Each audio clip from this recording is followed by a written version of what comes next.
Hello, everybody, and welcome to CCA Div 6 Week 1. We have a very exciting matchup for you guys, but first, we are joined by our lovely Unk, Nikki. Hello, Nikki, how are you doing today? I am ecstatic. Thank you, Jay. Really looking forward to this match. First match of the season. CCA Season 7, right? My goodness, where did all the time go? Some really big plays, or some big names in this first set. I know there's a lot of exciting veterans from on the side of PSU, and they're going up against, who is it? The Little Llamas out of Neumont University, I think? Yep, so we are going to be having the Neumont Little Llamas versus PSU Fish. I might have put a little too much fish on there, but looking at these two teams, diving a little bit into it before we get started here, the main thing I noticed as doing my research is that this is going to be battle of the experience versus the raw talent. Usually you would think that Fish is going to have the experience. However, this iteration of Fish is completely new players who have never been on Fish before. I should probably start abbreviating this. This is getting out of hand. But over on the Little Llama side, these players have been playing together for at least a year. They have previous experience being together in the previous circuit and also on Season 6. But Nikki, do you have anything to say about these teams? Not too many thoughts. If anything, I'm more interested in looking at this first map mode on Umami Zones, which is ironic. This is a personal least favorite of mine, Jay. Especially ironic because all my weapons are amazing on it. It's one of the few dual zone maps you see a lot in comp even now. I couldn't tell you why. Again, I'm not a big fan of this one, but it is going to be a great litmus test for both of these teams. Speaking nervous. Yeah, the game is very nervous. We might be seeing some DCs right out of the gate.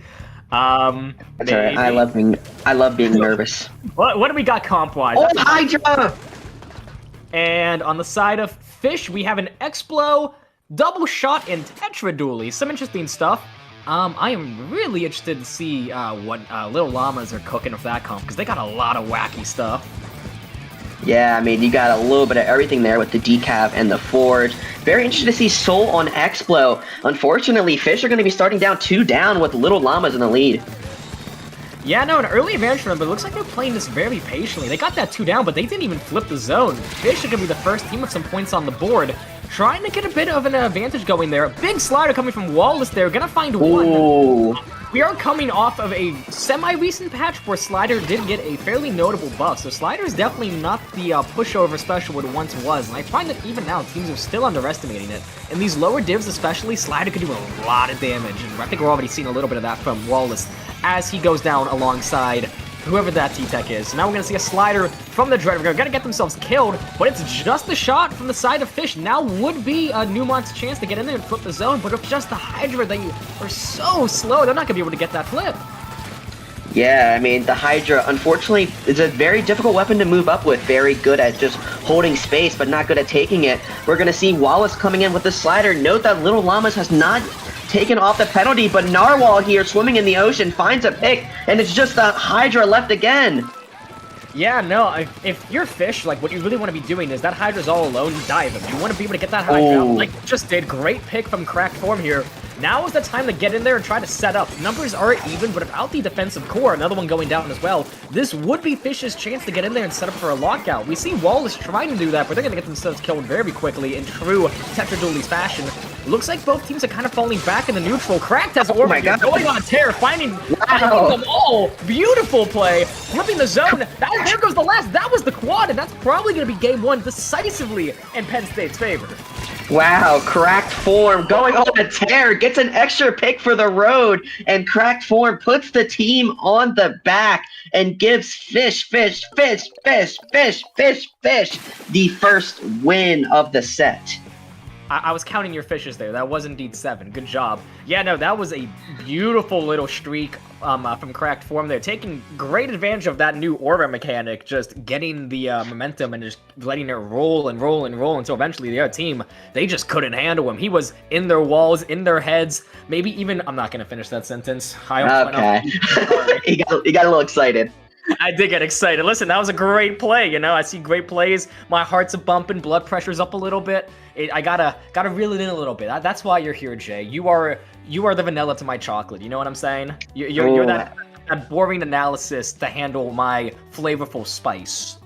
I thought you were gonna say like the vanilla to your non-vanilla, but I see the vision. I see the vision. But speaking back into Splatoon terms, I do think that listen, we gotta stay on track. I do think that Little Llamas did have a lot of very strong fights there, like Narwhal getting that good pick onto Wallace towards the latter half of that game, and we saw it there. Like a lot of the times it was just a 1v1, but unfortunately having that Hydra is a little bit of a crutch because they cannot move forward nearly as safe as, like, let's say that was a head hit there, or let's say that was a ballpoint where they can fight a little more, get a little more versatile. But Llamas are going to need to take that into consideration heading into game number 2, which I believe is Rainmaker Robo Robin.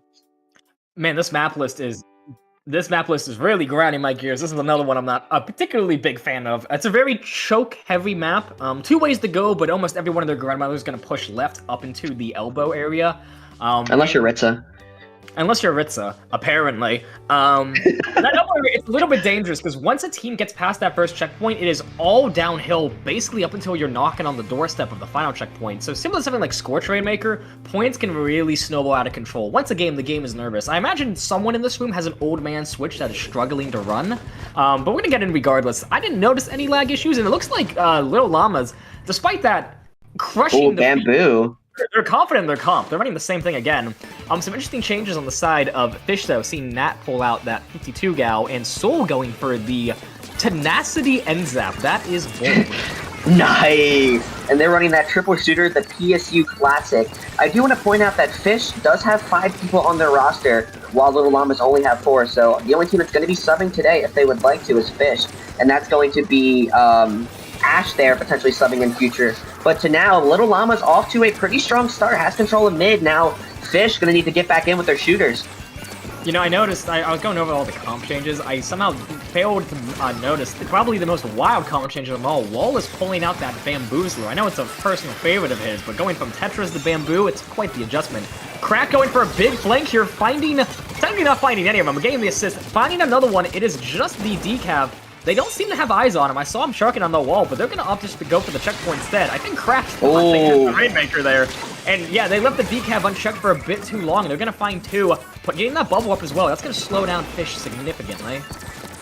Yeah, now Wallace having that Bamboo now is going to be able to anchor their team a little more successfully. Wallace is a very interesting character because they'll go from Tetris to Bamboo to Leader to Shot. Like, you never know what Lord Wallace is going to play. But see here, it's going to be just this Dreadringer, but the Rainmaker is going to reset. This Dreadringer has a nasty slider online, but it's going to have to wait for their team in order to get some value out of it.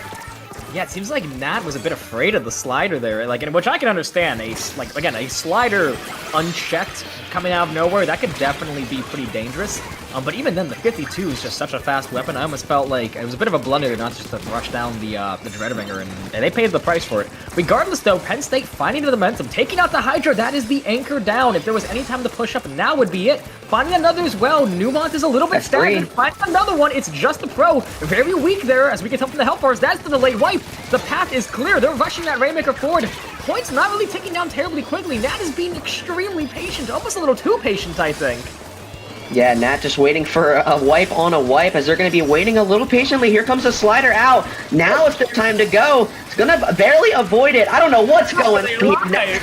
Playing Dead by Daylight on this objective here, trying to loop out the Little Llamas here, but what is going on? What is happening? All the way back to mid. Jesus Christ, Neumont pops every single special they had. Nat is somehow alive.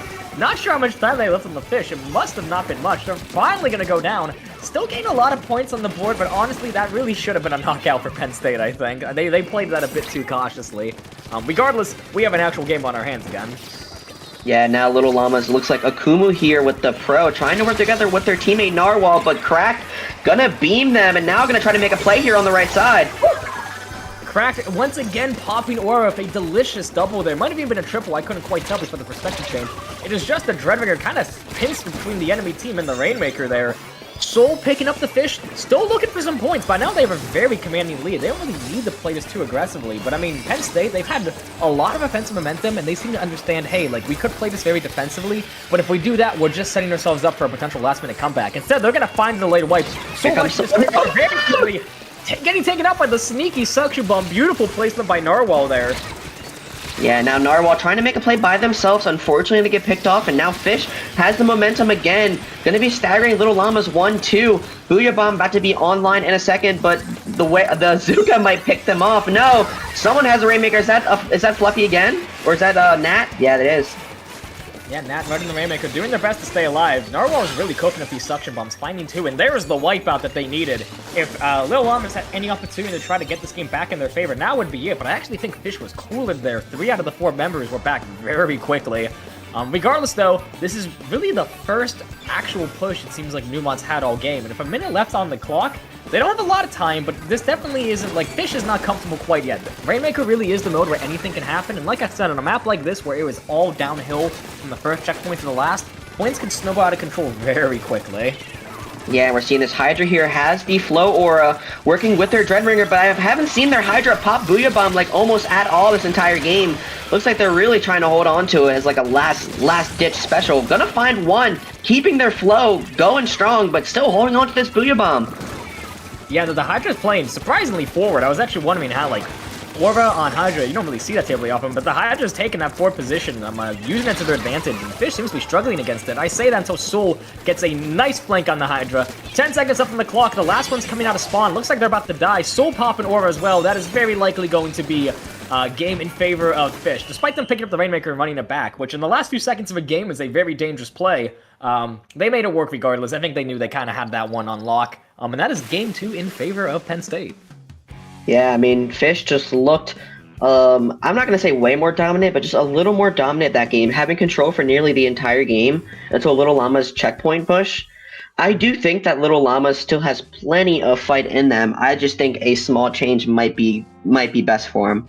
Here's what I'm seeing. I noticed this in the first game, but we jumped into the second game so quickly I didn't get a chance to touch on it. Little Llama's comp, in my opinion, it's comprised of some strong stuff. Frozen Pro, probably like the definitive midline of the meta right now, at least midline shooter, I should say. Dreadringer, staple of the meta for some time. And then Decav, depending on who you ask, is a top 5 weapon in the game. The Hydra is really the only wild card they have. But the thing I'm noticing is that all 5 of those, Jesus, I can't count anymore. All 4 of those weapons, they're very slow. A lot of them are very clunky weapons. When they get into position, they are incredibly strong. But without like a solid aggressive core to really push their slower players into those aggressive positions, they seem to be struggling a lot of momentum. We saw that a ton in the Umami game. They were getting the picks. There were multiple instances where Fish was 2 down, but Llamas was just moving up too slowly to really capitalize off of those opportunities. And I think we saw a little bit of that this game as well. The only push they really got came off of a wipeout that they got at just the right time. And then even then, like the second they hit that first checkpoint and had to slow down for a minute, they got pushed back out again because Fish is able to play just so much more quickly. Yeah, I guess one of the things I do notice is that all of their weapons are pretty clunky, like you said. They don't really have like that brush or like that shooty, flashy shot. I think that's why Cracked Form is able to get a lot of those picks, because as soon as like they're all caught off guard, they have like, it takes forever for them to like turn in the direction. But right. I do think that this next map is going to help Little Llamas out a lot. We're going to be heading to TC Museum up next. TC Museum. This is a certified classic. One that you actually don't see terribly often in comp anymore, which I think is a bit of a shame, because I do like this one quite a bit. In terms of things to look out for, range is absolutely huge on this map. I mean, this was the original E-Leader Paradise, I'd say, before Moray. Actually, it came out after Moray. What am I saying? Point is, range is strong here. A single strong backline, like that Hydra, for instance, can lock down a lot of mid, and if that Hydra gets set up on mid spinner, or better yet, the opposing team's spinner, yeah, that can do a lot of damage. And the Hydra seems to realize the power of their... ball point from Nat. Yeah, no, there's a lot of big switches. I was gonna mention the Bubble Hydra on the side of Lil Llamas. Makes sense, it is tower control. Bubble is the literal equivalent of 3 points. But Nat, looking to do some tower cheese themselves, it seems like, pulling out Vacuum Ballpoint, which is one of my favorite kits in the entire game. It's a damn crime this weapon isn't played more often, in my opinion. Yeah, and I want to tell a little tale about Nat, because This is their first season in the CCA. They were originally, and I believe they still play Smash Bros. They happened to come to one of our meetings like the day before tryouts like closed, and we were like, you should try it out. So here they are trying it out, making their season debut, swapping between 52 and Nautilus here, but has the lead early on. But now Little Llamas are on the push. Yeah, no, Lil Llama's taking that advantage. Not seeing the roller, though. That is tragic. Oh, the Hydra was in a beautiful position. They had their bubble for that first checkpoint, but still getting the cheeky flank on him with that V-roller. Looking a bit like you from Season 5, my guy. Hopefully he could do a bit better job with V-roller than you could. But regardless, looks like both teams are falling back into neutral. Slight advantage in Fish's favor, but again, that Hydra is able to lock down so much of mid, and Fish is very bunched up right now. They really got to spread out before that slider. And finds one, finding the second as well. They don't seem to notice the Dreadringer behind them. Looking to find some more picks here. Is that, who is that up there? That's correct. Bring it back behind enemy lines. Maybe a bit foolishly, the tower kind of got ahead of them, and they really didn't get a lot of value out of that flank. Also, I'm just now noticing Neumont is actually double bubble, so they're really going for that grade A tower cheese, it seems like. Yeah, now they're on the move. It seems like it's working because Little Llama's approaching the second checkpoint. This slider could be big if used in the right spot, but Crackform trying to call it out. I believe gets a double there. And now Fisher on the move. Yeah, Cracked really seems to be the ever-present fly in Neumont's ointment. They cannot get this kid out of their walls. Wasting one of those Zuka shots, it doesn't matter. It was just for show. They still find one with it. Numbers even right now. Never mind, Fish is gonna go down. And again, like that Hydra makes pushing for Fish just so incredibly difficult. Now he gets stuck in vacuum, but I mean, in my opinion, Decaf is the single best vacuum counter in the entire game, so the Vac's gonna have a hard time finding value. Soul forced to jump out. Fish seems to be kind of staggered. They keep running in one by one, and they're just constantly going one down at a time. Is Nat about to flank with ballpoint? Okay, I was about to say, I saw them lining up on the right, and I was like, but surely they don't drop, right? No. Actually, I mean, dude, no, I thought Fish had double bubble, but that's vacuum. Vacuum and bubble. Sorry, I get a little distracted here. Little Llama's gonna get wiped out from by Fish, and now this might be Fish's time to actually push up. Notice how Cracked going right to the key position. Nova taught them well last season when they were on Team Rocket. Now, Cracked form up ahead, and now Fisher on the move. Yeah, Crack doing the right thing, taking advantage of that wipeout against that foot position, finding all the picks, getting a wipeout for their team, and I think popping over there as they went down. Fish is on the move past first checkpoint. All of their specials online, including both Bubble and Vacuum. This is probably going to be the second checkpoint taken for free. No one from Neumont's really threatening the tower. Huge plays. There's the lead in favor of Fish, and they're keeping this push going. Both Bubble and Vacuum online. Picks still falling on the side of Neumont. They really got to get their act together. Tower rapidly approaching the final checkpoint. Keeping the momentum up. They're finally going to go down, but it's just the pro back there. Never mind, Decaf was up on Snipe. Cracked still finding picks. This man is a monster. They're past checkpoint 3, and is that going to be the game? Yes! Yes, it is. Going up 3-0 in the set. This is match points for Penn State coming up. Great push, great. That was basically a 100-0 push for them. Yeah, Little Llama starting out that game strong, but Fish just came back to retaliate. Cracked form, doing it again, moving up. I believe they got a triple, if not a quad, after that wipeout, just creating the opening for their team, getting Fish to match point, and now Little Llama is going to need to bring out something different here if they want to get back into this, I think.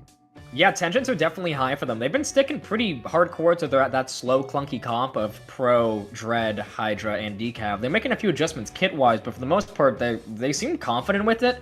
And if I were them, like, you know, you're in a match point scenario. It's now or never, if you'll pardon the expression. If there ever was a chance to make some comp changes, now would be it. But that last game really demonstrated what I was talking about, speed being Penn State's greatest advantage right here. They got one wipeout. They only had one player up in that forward aggressive position, but just the sheer speed at which Cracked got up into that forward position, they were completely unprepared for it. And from there, Penn State just completely ran away with the game with the space that he cleared out by taking that forward position so quickly. If Cracked had just decided to play that a bit more passively, hang out around his team with the rest of his team around the tower, and just kind of slowly inch their way up, they probably would have gotten the first checkpoint, maybe would have threatened the second one, but they probably would have been pushed off quickly after that, as Neumont would have had the space they needed to regroup, take those positions, and get back into things. So yeah, speed really is the name of the game here. If you're Neumont, you gotta play faster. Penn State is trampling you with how quickly all of them, but Cracked in particular. That man he's got a need for speed. He's on a mission. He's hyped up on sugar crystals, probably snorting crushed up Lucky Charms. And we're going into game 4, ladies and germs. Match point for Penn State on Clam Blitz Crab Leg. I forgot the name of the map. The game is still nervous. Jay, are you excited? I'm very excited. I am pretty excited. It's a little nervous now.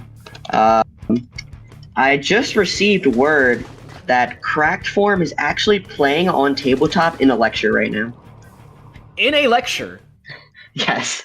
The madman. Jesus Christ, this man, you know what? He's been popping aura a lot. The dude has aura in real life. That is wild. Yeah, I did want to talk a little bit about these 4 players on Fish. Each of these players actually were on a different team last semester. You have Wallace from PSU White, Cracked Form from PSU Team Rocket, Soul from PSU Caffeinated Coolers, and Fluffy, their first season playing. So all of these players, just kind of a mashup of a bunch of different PSU teams here together to try to get the clean sweep to start off the week 1 of season 7. Yeah, a pretty good demonstration also of like synergy not necessarily being everything. Just because these players are all new to each other, they don't really have that prior experience. Like all it takes is one good week or even just one good set to really find your rhythm with each other and lock in. I feel like we're seeing that from Fish. They're playing like a well-oiled machine. They're covering all those roles. Crack being their crazy aggressive front line. They have Matt and Wallace kind of playing, or even still playing that backline role. Like they're covering their bases very nicely. Although this is kind of an explosive push. Crack nearly falling off the map. Gonna jump out, forcing out that bubble on the complete opposite side of the map. So not a terrible play. We're a minute into this game, and it feels like neither team has really gotten a clear-cut advantage. Yeah, I mean, one thing I actually did notice now looking at it is that out of these 4 games so far, there's been a different anchor for Fish 3 out of the 4 games. Nat was the ballpoint for games 3 and 4, Soul was the X-Blow in game 1, and then Wallace was the Bamboo in game 2. Yeah, that flexibility is really something that to be admired in teams when different players can kind of cover each other's weaknesses. A big slider coming through, gonna find one, barely missing the pick on the other, gonna trade it out. Good play from Wallace there, really taking advantage of slider. And multiple specials still in line with a ball. If Nat is smart about their vacuum, this could be a big push incoming, but they really got to get this decav out first. That decav is going to be the hard counter to the vacuum cheese they hope to pull off. Yeah, I'm surprised they're sticking to vacuum despite seeing the decaf for multiple games now. We see here, Little Llamas has the advantage now. And now trying to push through mid, but do they see Soltemp? Soltemp's gonna pop the Killer Whale, gonna evade this decav, and now moving in to try to cause some chaos. Yeah, good play of the Whales there. Their usage of Whale kind of reminded of something that you or Mare would do with Ink Crush. Granted, albeit not to the same caliber as you guys. To my knowledge, Soul is far from an Ink Crush one-trick like you guys. But even still, like, the intent was there, using the Whales to kind of scatter the enemy, use them as a distraction, slip by undetected. Oh! And there's the wipeout. Lots of clams online and a vacuum for continuation. Here it comes. This is going to be big points for Fish. You're really happy right now. Lord Triple with the slider. They're gonna get wiped out. That's gonna give Neumont a lot of space to retaliate for potential counter push, but even still, 61 points in one push, that is what you want to see in Clam Blitz. Like, even just like 30 to 40 points, that's usually the best you can hope for. So 60 points, you're very happy if you're Penn State. I think they played great special coordination. That's going to be a very safe bubble coming out from Narwhal, but now this coming out, no, not going to be enough. Soltemp shuts it down. They are going to open the basket, but it's just Squiddo with this Hydra Splatling being the last one alive for their team. All 3 of them are jumping in. Their teammates jumping in like madmen. They're going to get away with it. Penn State, once again, being a bit too reluctant to rush down the Hydra, I think. And I don't blame them. That Hydra does have a lot of firepower, but also, you're 4 up. It's just the Hydra. Like, dive his ass. No. That's the beauty of Div 6, though. I wanted to mention this when you mentioned the potential possibility of a flanking ballpoint. The beauty of these low divs, not a big slider, by the way. The beauty of these lower divs is that it really is like the Wild West. Unorthodox strategies and like strange plays, they happen all the time because these players are a bit less developed. And because of that, like, games are very exciting because, frankly, you have no idea what to expect. Here comes a vacuum for continuation. Penn State doesn't have a lot of clams to work with, but... Yeah, the pity, though. Jumping up the They're jumping in with the pity. They keep it alive, and they get the pity in great play. They just need one, and Nat gets it in, securing the win for Penn State. decisive 4-0 clean sweep. I can't say I was expecting that. Neumont was the favorite to win, weren't they? Yeah, Neumont was the 3. Little Llamas were the 3 seed. Fish was the 4 seed. My goodness, great! Like, I'm gonna say that. I'm like genuinely. I honestly think that might have been. Well, I don't know. It's tough. It's tough to say. That museum push was really good, but that was a damn good showing from Fish and Clamblitz. Both their pushes absolutely stellar. That last one, jumping up the pity, they did not have enough time to make it, but one of their teammates recognizing that, ducking back and sneaking just one extra clam in to keep it alive for just long enough so they can dunk that power clam, and then Nat running back, getting that last clam and securing the victory. Like, the practice of kind of pacing yourselves, pacing the way you score, only throwing in a few clams at a time to try to stall out the basket for as long as possible, that's typically a strategy that's reserved for, like, higher div play. Like, that's definitely not something you would expect to see in Division 6, for instance, and they were pulling it off effortlessly, I think. So, really impressive stuff. I'm thoroughly surprised. Yeah, and I mean, Little Llama's still putting out a very good showing, even though the first week wasn't to be in your favor. Still plenty of matches to be played, and that is the good part about League, is that you still control your own destiny, win the next 4 games, and you're still in the playoffs. But per CCA fashion, we are going to be doing a playoff 7, so stick around, folks, because we're going to be having 3 more exciting games coming up real soon. Yeah, no, the playoff, a favorite tradition of mine. I know this has been a thing in CCA for a while. It's pretty common nowadays. The set's over. Penn State has the win in the books in these next 3 matches. I don't believe count for any statistical purposes, but even still, it's a great way for all these teams to kind of just let the nerves die down a little bit. You know, the stakes are a lot lower now. It's time to just have some fun, try out some new things, get some extra practice in, and for the sake of fish, they get a chance to take a bit of a victory lap, which always feels good. As well as this is Neumont's chance to see if they could take one for the road. Even if you lose, just getting that last win, that last up yours way out the door, it's a great feeling. But yeah, it seems like we're going to be going into Game 5 pretty shortly. Jay, do you know what map mode we're going into? So we are going to be heading to Zones Urchin Underpass. Oh god, I really like this one. It's our newest map in the game. Unfortunately, it seems like Urchin, we really only see it in zones, none of the other 3 modes. But that's okay, because in my humble opinion at least, this is a very good map for zones. Lots of exciting plays. It's one of the only maps in the game that has like a legitimate flank that doesn't just dump you into the same spot of mid as like every other map. Neumont sticking to their classic comp, and Fish pulling out a custom X-Blow, Octobrush, and Squiffer. I swear to God, Fish. Squiffer! Oh my god. These players are so flexible. Like, their weapon pools are all so deep. And yeah, that's cracked on Squiffer. I thought for sure it'd be Wallace. The map. Oh my god! What a flick. Early advantage for Fish, finding 3. It's just the last one. Walla diving him, popping Aura right out of the gate, and now moving up into that aggressive lockout position. Whip Zipcaster online of this. I do want to note that Little Llamas does have the Zap now. I believe that's their first change of the night. Originally being, not sure what that was before, but Frozen Pro, right. So now having the Zap could give them a little more speed, but the Hydra popping Booyah Bomb for the first time all game. Gonna try to get some picks with this, gonna find 1, hopefully finding 2 soon, but cracked forming this Squiffer. Too oppressive with the Squiffer. Yeah, the unfortunate thing is, I mean, they made some space with that Booyah Bomb, even finding a pick, but the problem is that they had no one alive to really play off the pick, which is kind of similar to what we saw in the Umami game. The Hydra was the last one alive. They were finding the picks, but they had no one to actually take it, they had no one to move up and actually take the space that they were clearing out. Regardless, there's the wipeout. Narwhal, once again, I feel like popping their bubble a little bit prematurely. But regardless, they are sharking in that forward position. Not quite a lockout. If you're Penn State, you're not quitting over this, especially as Wall is sneaking behind him on that Octobrush. The tap shot. Tap shotting them with a Squiffer, making it look like a bamboo. And there's the reverse wipeout.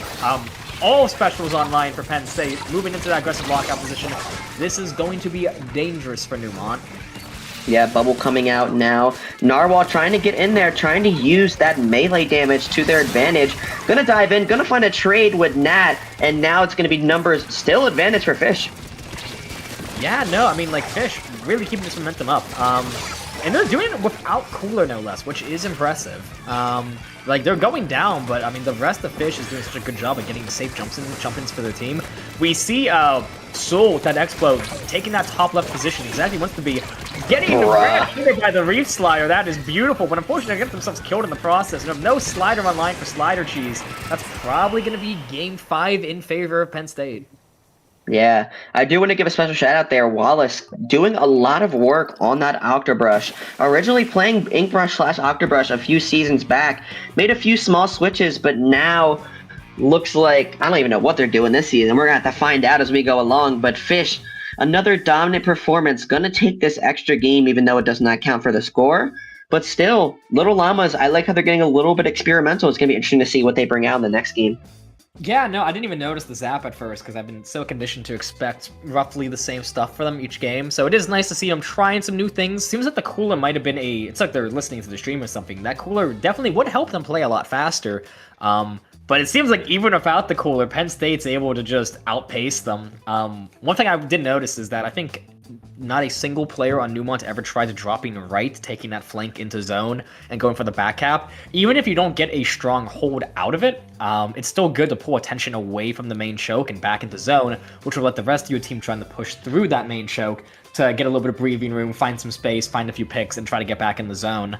It seems like Neumont, they opted to push hard left out of spawn just over and over again, and Penn State, they were anticipating that, they were ready for it, and they were just, they were feeding a blender, basically, which isn't ideal. But regardless, I mean, Neumont, they're making the changes they need to be making. That NZAP, I think, is a smart adaptation. They just got to push it a little bit more, I think.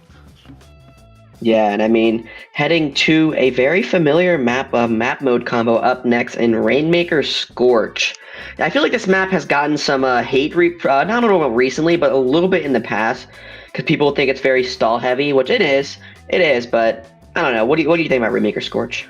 Ironically, it's actually a very similar map mode to a Scorch Rainmaker, I think. Literally just if you flip the map from left to right. You got a first checkpoint. You got a first checkpoint up and up. Yeah. What are you? That Scorch Rainmaker is our map, right? So what are you comparing Scorch Rainmaker to Scorch Rainmaker? Oh, excuse me. I had a huge brain fart. Scorch to Ramen Rainmaker. My fault. Very similar layout, just flipped horizontally. I had a total brain slur. Sorry. Jeff Bezos is really beating my ass at work. What? Oh, nice. Anyways, it's similar map. You got a first checkpoint up in an elbow area, and then after that, it's basically all downhill from first check all the way till you're knocking on the doorstep of the last check. That first checkpoint is a brutal choke point. Trying to get through there, it is quite the meat grinder. But if you can get past that choke point, you get that downhill portion, points could snowball out of control very quickly. Looking back at Neumont, they're going back to that Frozen Pro. Apparently not liking how the NZAP was feeling. And on the side of Fish, we have a Kraken Roller coming out this time from Soul. I will be making fun of them. But what's wrong with Kraken Roller? Pretty standard stuff. No, I love Kraken Roller. I just want to make fun of this man's Kraken usage. Oh, true. I do also want to point out that Akumu on that Frozen Pro is running Ninja Squid. Very interesting choice to see on a Frozen Pro. We have Neumont picking up the Rainmaker, taking advantage of that 2-down situation, and it looks like they have one player trying to get up in their grill. What's that weapon called again? Decav. I had a huge brain fart. Man, I'm so flustered after that map mode thing. Bro, you're like PSU Arctan on Clam Blitz. Yeah, but here comes the Kraken. It seems like they got a bit of choice paralysis. Not deciding they wanted to camp the jump or go after the Frozen Pro there. They did get one pick out of it though. Pretty solid usage, and now in a 4th position. If they do some smart sharking now, they might be able to get a lot of value out of that position. I say as they opt to challenge the Hydra and get immediately mowed down, so never mind. Yeah, Crack from on the Rainmaker gets a few nice picks, and now it's going to be a 2v2. No, just Soul Tap, and that's going to be a total party kill as Neumont and Little Llamas gets the wipe. Yeah, Neumont's defense finally shining through. Again, that first checkpoint is such a brutal choke point that I feel like Neumont's slower comp can actually really excel here. They just gotta be careful that they don't lose too many members at the same time, like they just did. But luckily with the Fish in their possession, they're gonna have a lot of time to play with. Even if PSU kills the Rainmaker, they gotta wait for the Rainmaker to reform, pop it, and then keep on going. Although Neumont does seem to be staggered. It was first the Pro and the Decav rule taken out, and as soon as they respawned, the Hydra and the Dread went down. So they really gotta focus on slowing down, playing for life, and making sure that they're all alive to stop this Rainmaker.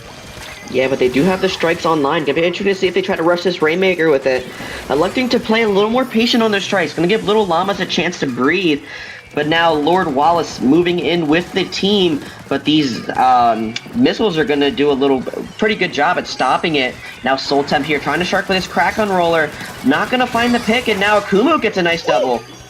Yeah, beautiful play from the Frozen Pro. This really seems to be Akumu's game. We're really focusing on them. Barely missing the kill on Nat there. They were literally on 1 HP, and they're not going to get it. And Nat gets aura off of that. That is a horrible feeling if you're on the losing side of it. If you're Nat, though, you're kind of popping off right now. Trying to take advantage of the aura. Moving up. Fighting two big Splat Bomb and specials online and a Kraken. It is just the Frozen Pro. Soul, get your ass up there, my guy. Your life is worthless. Just dive him, get yourself killed, get points for your team. There's the lead, and we're seeing the snowball of Scorch taking effect here. Going from, what was that, 60 points all the way down to 20. Oh my god! There's the wipeout, and there's the game, ladies and gentlemen.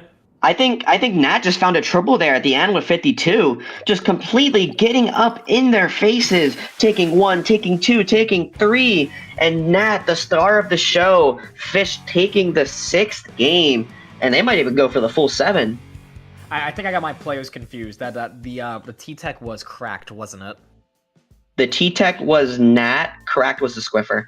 Oh, never mind. I'm losing my damn mind. What is going on? What is happening? What time zone am I in? Like, what am I smoking right now? Yeah, Rainmaker Scorch. But yeah, no. Remember when I said Rainmaker's the mode where anything can happen? Exhibit A. They got one big wipeout off, or like just one advantage really, one double for Splat Bomb, and they ran it from 100 to 0 points in what, like 25, 30 seconds tops, if even. So yeah, no, Rainmaker, very volatile mode. No lead is safe in it. That's really what you got to remember. So another great showing for PSU. They are knocking on the door of that clean 7-0 sweep. If you're Neumont, you got one more chance to lock in. See if you could take one for the road. I know they could do it. They've been making some good plays. They're just making a few really key blunders that are letting them down in each of these games.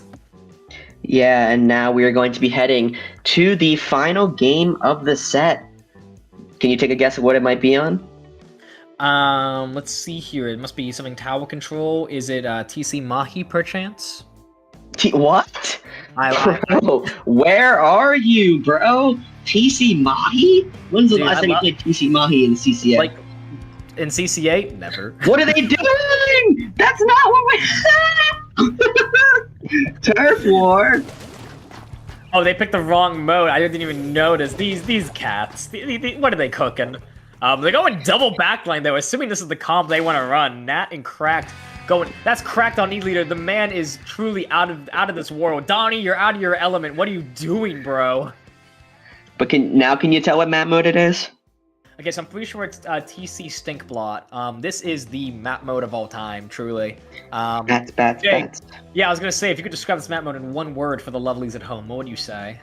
Bats. We love bats. All about bats. If I remember the day I got into comp, and my what's the word? Our wise mentor and also our lovely producer for this set. Shout out to Crack and Mare, everyone, by the way. Subscribe. You didn't say your dude crush. My dude crush, Crack and Mare. He's way better at this game than any of us. I remember when I was first learning how to get into comp, and he sat me down one day on museum tower control because I got my ass whooped, and he tried to explain key locations to me, and I was like, I'm not sure I understand.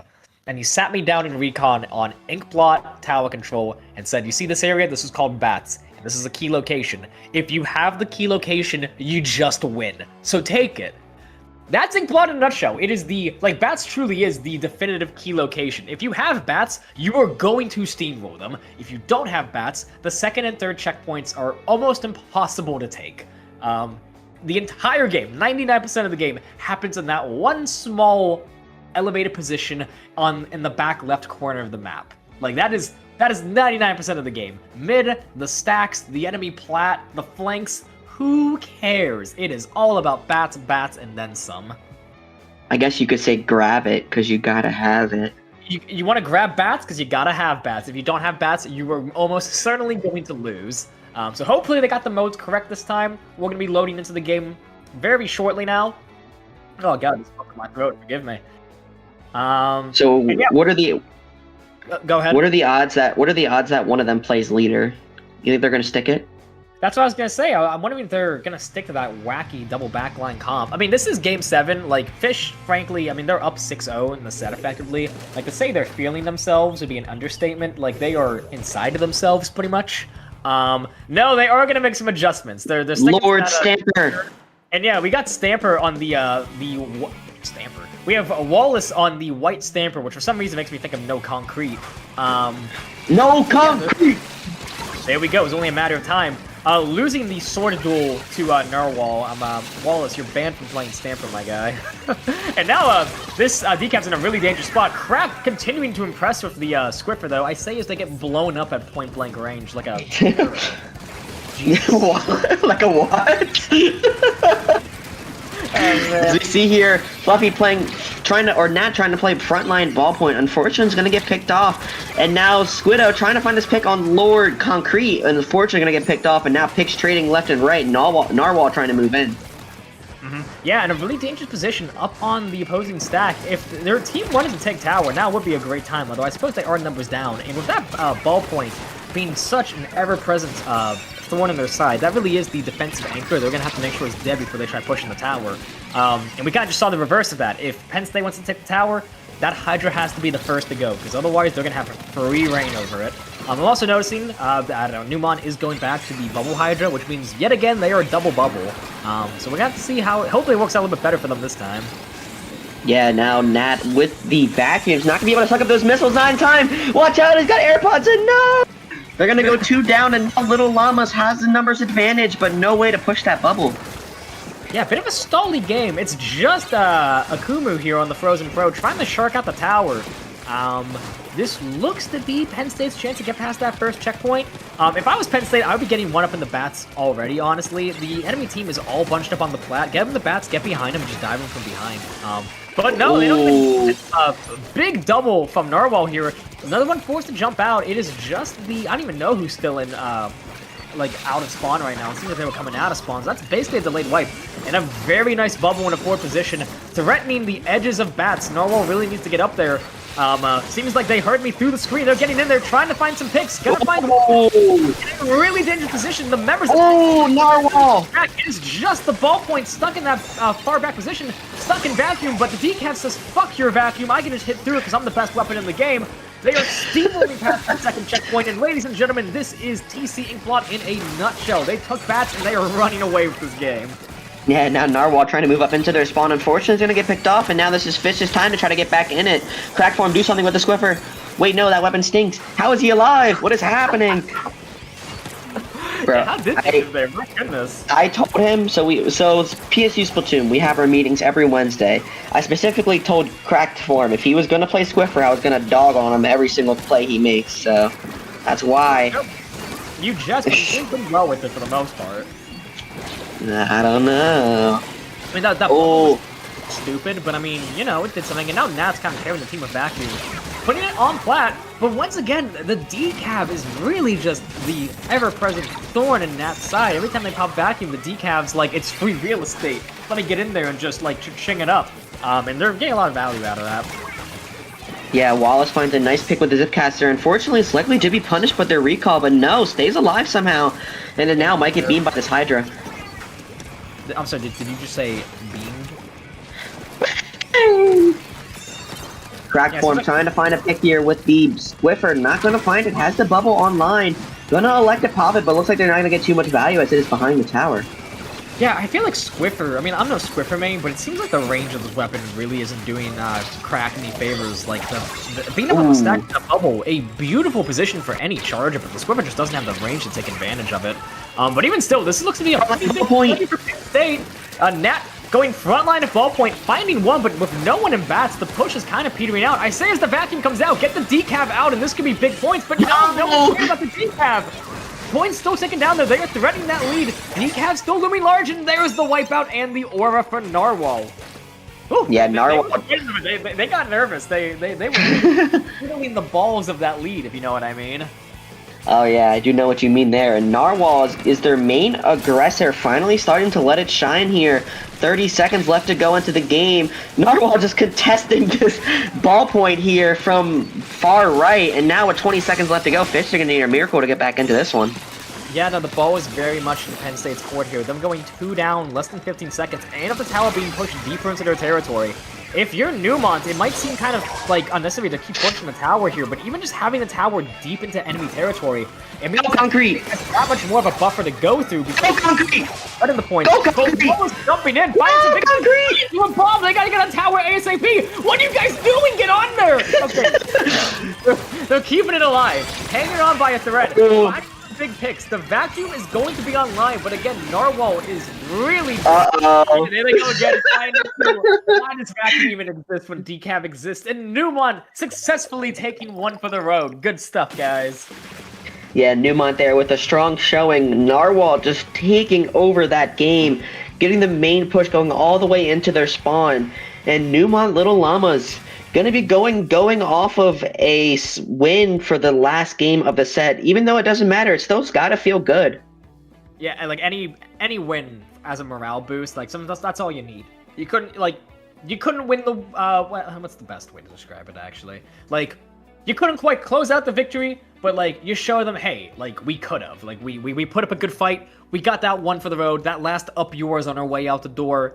You missed out on the satisfaction of getting a clean 7-0 sweep. Eat shit and die. But no, I'm gonna be if I was in Nat's position, like playing V96 with that vacuum, I'd be spiking my controller. Like those vacuums were getting hard shut down by the decav. Like, bro, why does vacuum even exist when weapons like swords could just do that to them?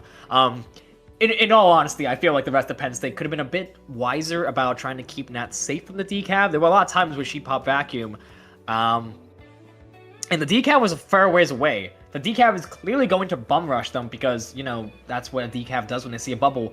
They could almost anticipate that and use the vacuum to bait them in to get the decav out more easily, but it seems like they weren't really doing that. They just let the decav just trample them, really. So, good stuff for Narwhal and the rest of their team.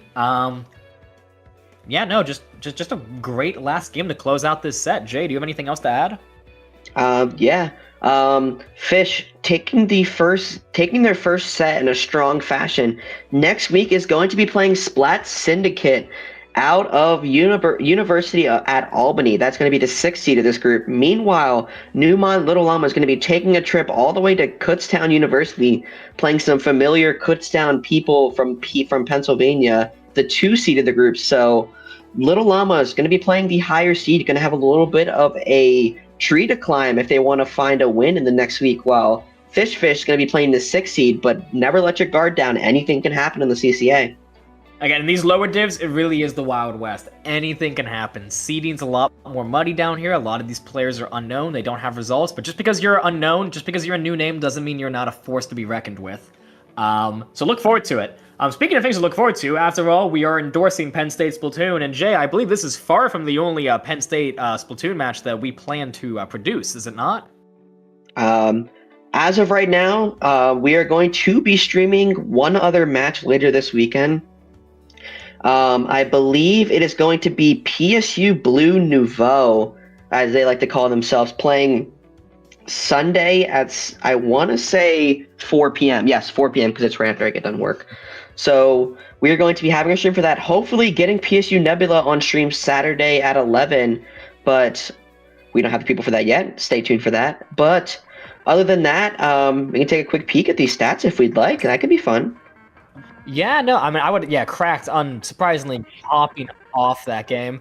I mean, yeah, if our lovely producer wants to scroll through the stats as we wrap things up, I mean, the stats speak for themselves, I'd say. Wallace popping off that game, goddamn. Let's talk about something more fun, Jay. Shamelessly selling ourselves out. Where can the lovelies at home find you? Well, you can find me. I mean, normally I would say PSU Blue, but not this season. You can find me on PSU Mama Sume, as DRF would like to call it. Bro. We aren't going to be having a match this week, but next week we should be doing our season opener. But other than that, Nikki, obviously you can say what you got to say, but Kraken Mare going to be streaming, I want to say 9:30, correct? Yeah, around 9:30 tonight. Kraken Mare is going to be streaming, our lovely producer, so feel free to show him some support, some very high-level gameplay there that you won't want to miss. You absolutely should show him some support. He is only the greatest and hottest man this side of the Mississippi. Like, if I were a woman, dude, come on. Come on. What about the other side of Mississippi? Anyway, the other side of Mississippi would have to be DRF, I think, or Mewtwo. It's hard to pick one. Oh, nice. Anyways, if y'all like the sound of my dumb voice and the insanely out-of-pocket nonsense I have to say, you can find me over at my YouTube channel, Nikki. I don't upload a lot of VODs anymore, but I want to get back into it. I'm actually playing in a set of Ludi in about 5 minutes, so I should probably get the hell out of here. I don't know if any of my teammates will be streaming it, but I mean, hey, like, if you like me, you know where to find me. You should stream your POV. I don't, dude. My setup is smashed right now. I don't have the bandwidth to do so. But someday I'm gonna get back into it. In the meantime, folks, Jay, do you got anything else to add?